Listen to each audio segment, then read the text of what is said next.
Hello there, I am Angela Thornton, and welcome to a special edition of DMV Experience with Wise Word. For the next few moments, I will be your host, your moderator, and all those other good things that I cannot think of right now. But in just a few moments, we're going to get into a subject that I know you'll want to hear, and I'm excited to share. God bless.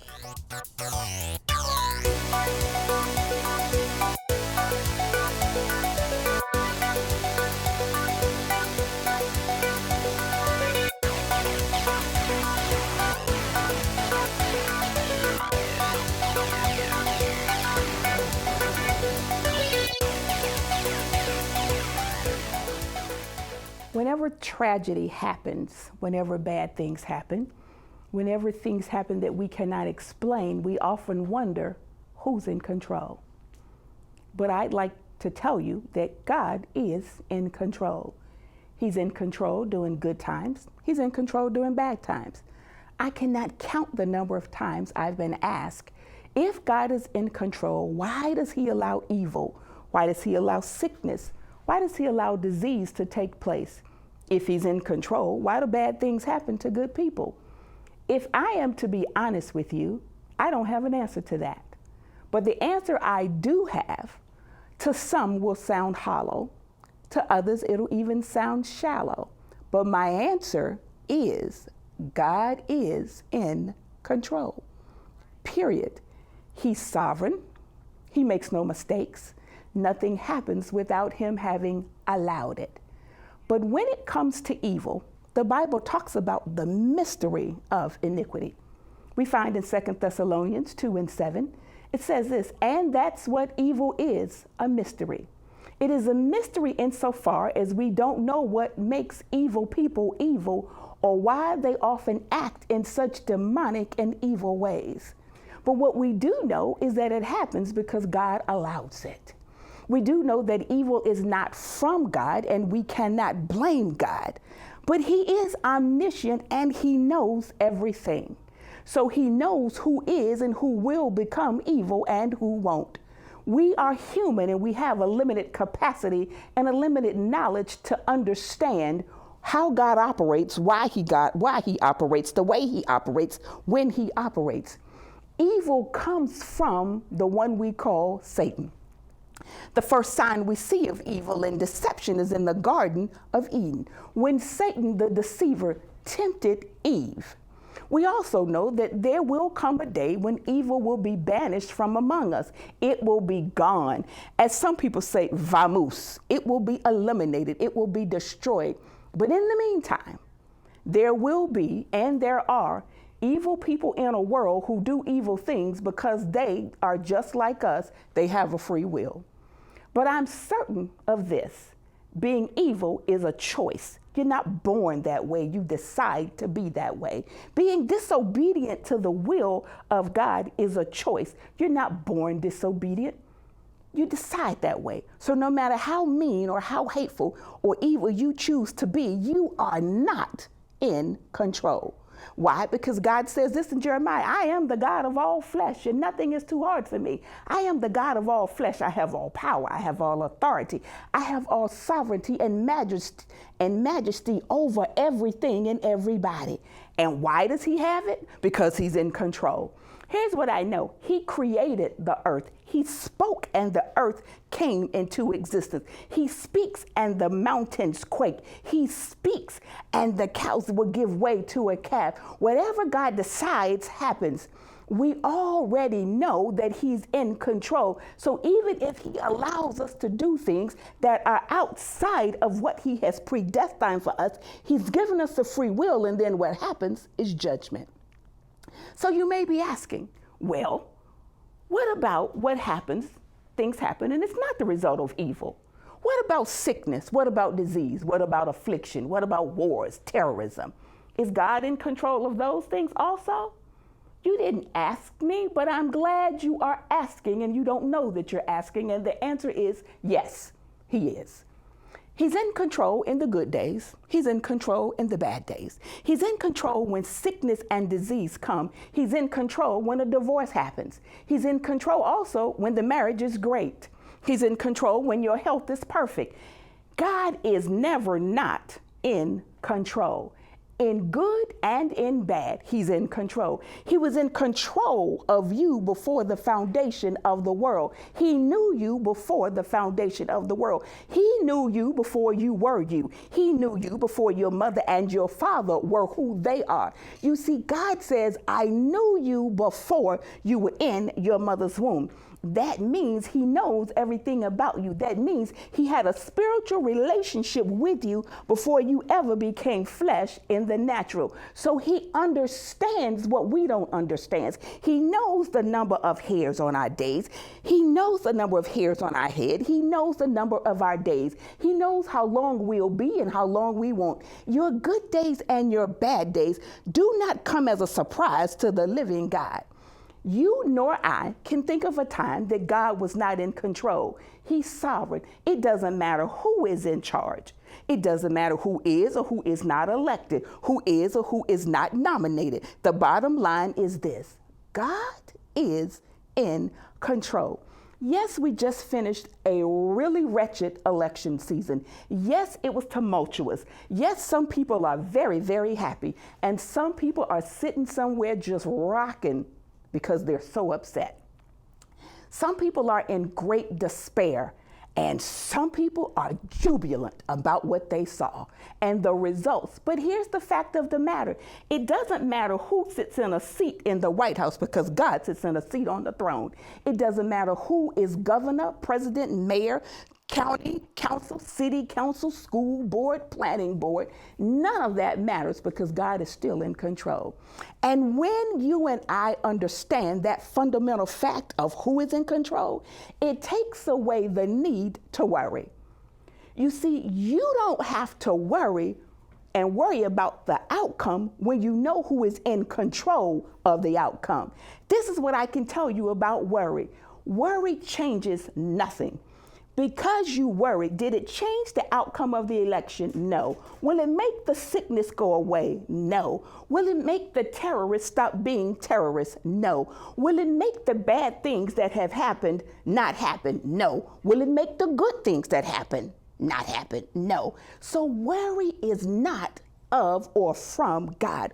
Worry is a sin, because when you decide to worry, what you say to God is, I don't trust that you're in control. I don't trust that you know what you're doing. I don't trust that you know what you're doing with me. I don't trust that I am going to be okay, even when things that I hoped would happen didn't.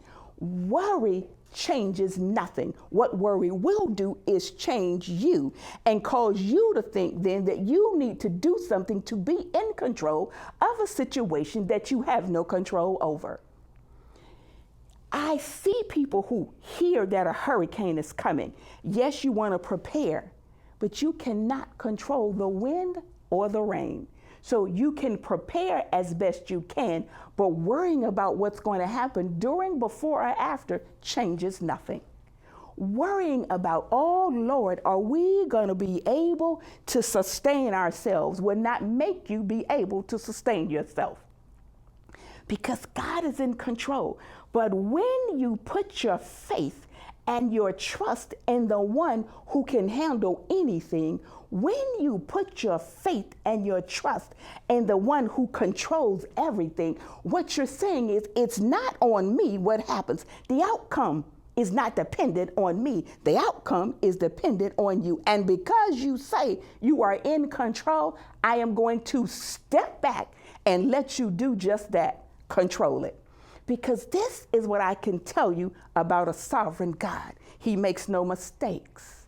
Never ever has made a mistake. He's never ever surprised about anything. What he will do for you is say, okay, now that you've allowed me to be in control, let me show you how I work. He will bring judgment on the wicked and on the evil. He will bless and prosper those who decide to walk upright before him. Those who decide, in God I trust. For God I'll live, and for God I'll die. Israel is a perfect example of allowing a holy God to control an unholy situation. They were his chosen people, his children, his kids, the one he put his hands on. But yet he allowed them to go into captivity. Not 1 year, not 20 years, not 40 years, 400 years. And they thought he had not heard them. I, like them, would have thought, God, do you hear me? Where are you? Are you listening? Did you go to sleep? Did you forget me? It's 400 years. We've been under this persecution. What you gonna do about it? And then, all of a sudden, just like that, he did do something. He caused the very one who had enslaved his people to be destroyed. He said, listen, let my people go. They did not. And through a series of events, which I do not have time to get all into just yet, I need you to know that God took full, absolute, undeniable, irrefutable control. There was nothing Pharaoh could do. Listen, the God that I know that took control did this. He parted an entire sea. He didn't part a bathtub full of water, a sea, not a pond, a sea. An entire sea, water went to the side and the ground became dry. 3 million people walked through a dry sea. The very enemy who assumed that because they had been allowed to enslave his people for 400 years took chase. And what happened? When the last of the 3 million was across that sea, the water drowned the enemy. Drowned the enemy. If you know anything about all spirituals, there's a song that, and I will not sing it, I promise, that says, oh, Mary, don't you weep. Tell Martha not to moan. Pharaoh got drowned. Yes, drowned, as my auntie would say. I need you to know that same God that delivered 3 million people from 400 years of slavery through a sea, that same God took care of them every day for 40 years, even though they had been disobedient. Now, I don't know about you and me, but if you deliver me from 400 years of slavery, if you part a Red Sea and you allow 3 million of us to get free and safe, I'm going to kind of do what you say, because I'm going to believe that you're in control. But not Israel. No, they still tested him. But even in that testing, daily he fed them, daily. Give us this day our daily bread, because God is in control of everything. He caused manna to fall from heaven. He caused the enemy not to be able to see them. He became a pillar of cloud by day, and he became a pillar of fire by night. So the very light that he was to his people, he was darkness to the enemy, because he's in control. So you need to understand that no matter what happens in your life, God can hide you such that the enemy that comes after you will not be able to see you, because he will hide you under the shadow of the Almighty, because he is the Almighty, omnipresent, omniscient, omnipotent, irrefutable, never changing God. He is immutable. He is in control of everything that concerns you. You don't have to worry. You don't have to fear. Fear is not from God. When you begin to fear, you begin to make mistakes, because you don't think clearly, because you're fearful. So now I need to find out what I need to do so that I don't need to be afraid. I need to figure out what I need to do. And therein lies the problem. You're trying to figure out what God has already worked out. Stop trying to figure everything out. He said there's no temptation common to man. So if it's a temptation, it's common to man, and he's already made a way of escape. So if you think you're being tempted, you don't have to try to be in control. Just ask him, where is the way of escape? He said, I'll never leave you unaware of the enemy's devices. So if there's an enemy coming after you, no matter what that enemy is, you need to understand that he will not leave you unaware, and he will reveal and expose the enemy. And he's giving you weapons to let you know that not only am I in control of them, I've got you. I've given you weapons to fight. So you don't have to be afraid, because I am in control. So don't worry about who sits in the White House. Don't worry about what the stock market is going to do. Don't worry about who's going to hold what office in the new administration. Don't worry about all of that. That doesn't have anything to do with you. You simply need to walk up right before him. You simply need to decide, you allowed this to happen, so you must go, clearly you're going to control what happens because you allowed it to happen. Oh yes, if you ever read the Bible, look through the 1st and 2nd Kings, look at all the kings. Do you realize there were 39 kings between the southern and northern kingdom? In the northern kingdom, all 19 were evil, but God allowed it. Do you realize of the 19 kings and 1 queen of Judah, only 8 were good, but he was still in control? What am I saying? I'm saying he took care of his people, even when there was an evil king. There is no king because the heart of the king is in the hand of the Lord. The government sits upon his shoulders. There is no king, there is no president, there is no prime minister. There is no one who is greater than our God. No one, because he is king of every king. He is Lord of every Lord. He is God. So you don't have to worry about who's doing what, how they're doing it, when they're doing it, how they're going to do it. Oh my God, how's this going to affect me? Is my 401k going to drop? Am I not going to be able to retire? Are the interest rates going to shoot up? I'm not going to be able to buy a house. No. If you say you belong to God, it doesn't matter what they do. Why? Because he says, I will take care of you. I won't leave you. I won't forsake you. I've given you the power to make wealth. He says, victory is mine, saith the Lord. I will repay. Oh, so you need to understand, you are always, always victorious. Always victorious. Trust in the Lord with all your heart and lean not to your own understanding. And all your ways acknowledge him and he will direct your path. There's not a path you're on that he can't direct because he is the light to your feet and his word is a lamp to your pathway. Everywhere you go, you will never ever have a lamp without having light. You can have plenty of lamps, but they don't have to provide light. So what I want God to be is the light in my life, the light of the world, that I will walk through and others will see that I don't walk in fear. I don't walk in hesitation. I don't walk in trepidation because I know that my God is in control of everything and of everybody. I'm not afraid. No. I am going to still walk with my head held high. Even if we lose an election, and what? What does that mean? Somebody's going to be the president. Okay. You are the president, but my God is King of all kings. You are the president at his pleasure. Please and thank you. Never forget it. Do not think because he allowed you to be elected that means you are great.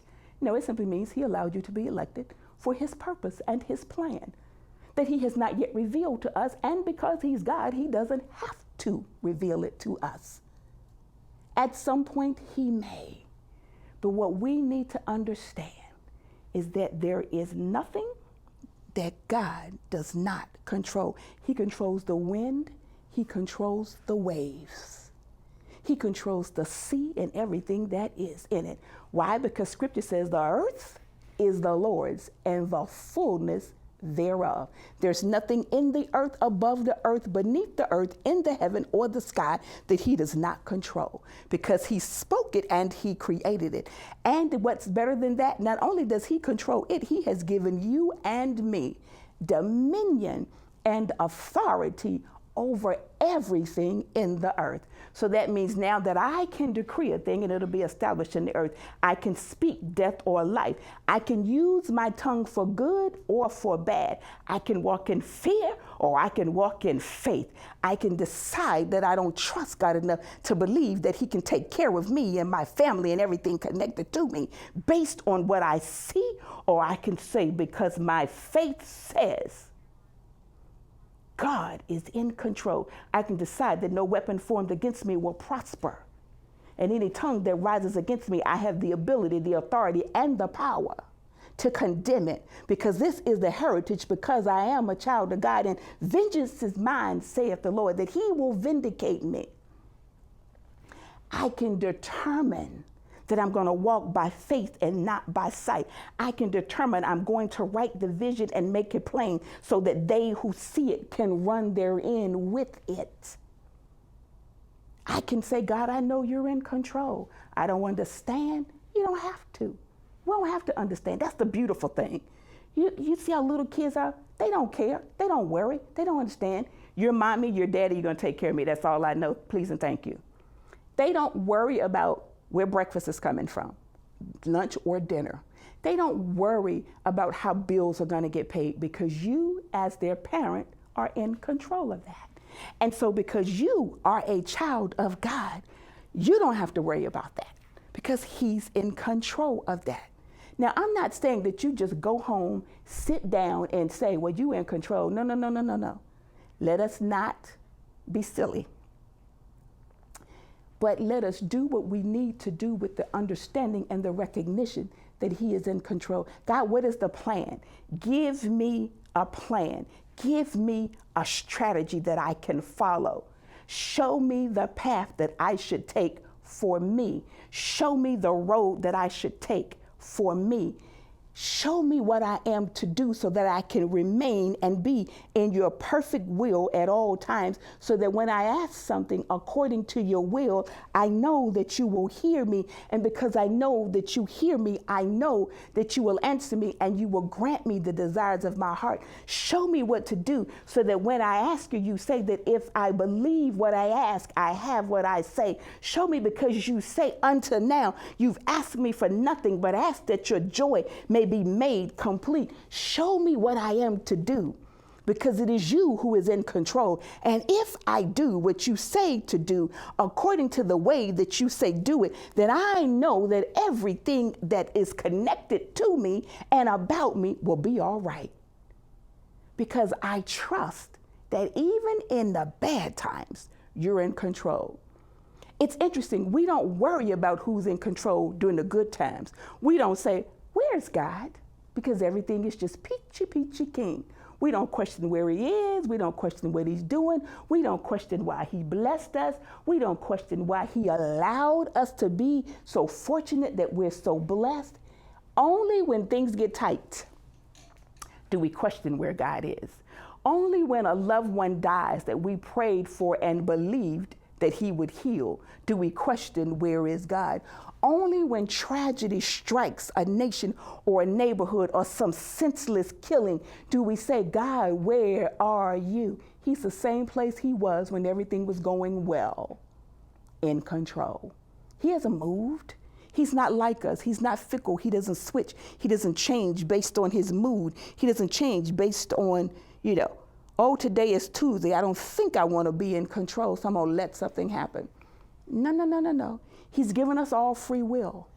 He's given us a will, the seat of our emotions, our mind, what we think, how we move is controlled by what we think.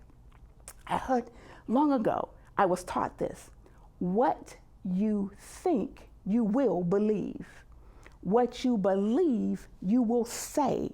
What you say, you will do. And what you do will determine the trajectory of your life. So if you think God is in control, you will believe that he is in control. And if you believe that he is in control, you will start to speak that he is in control. And if you speak that, then you will start to do actions and behave in ways that indicate that's what you think, that's what you believe, that's what you say, and now it's what you do. And the very trajectory of your life will go in the path according to that. But if you think he's not, and if you believe he couldn't possibly be because of something that happened, then you will start to speak that. And remember, death and life are in the power of your tongue. And if you start to speak that God is not in control and that somehow you are or some other entity is, then you will start to behave in ways that exhibit manners that say, I don't believe that God is in control. You may get to a point where you even say there is no God.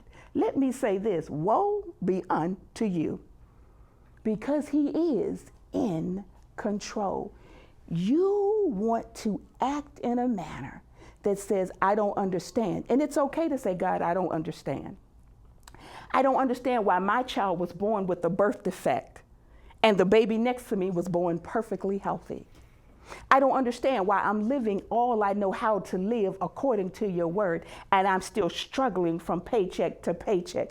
I don't understand how this uncircumcised Philistine heathen over here is living every kind of raggedy, ratchet life and is seemingly prospering beyond belief. It's okay to say, I don't understand.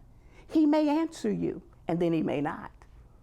But you still have to know that he is in control. It doesn't matter if it's a good day. It doesn't matter if it's a bad day. It doesn't matter if all is going well or if all has gone straight to you know where. But what you still need to understand, that God is in control. He knows everything there is to know about us. He knows things about us that we don't know about ourselves. He knows our ending from our beginning. We simply need to just stay on level ground in the middle. He knows how the story ends. There's a scripture that I love. It says, bless me according to the number of days that I have seen affliction. So if you have seen a lot of days of affliction, you can ask the Lord to bless you according to the number of days that you have seen affliction. You can ask him this, God, you said in the Psalm that you've commanded the earth to yield its fruit to me. And because you are in control, that means the fruit that I need, you will command the earth to yield to me. Because you're in control, when bad things happen, I won't charge you foolishly. I will believe that you know what's best and you know what's going on. And every now and then, you have to spank your children. Yeah, because sometimes they do bad things. And if you don't spank them, you put them in timeout. I was raised where people spanked me. Oh, Jesus. And so sometimes when bad things happen, it is because God says every now and then, I might need you to remember it's not you in control, but it is me, because I am God and I am in control. God bless you.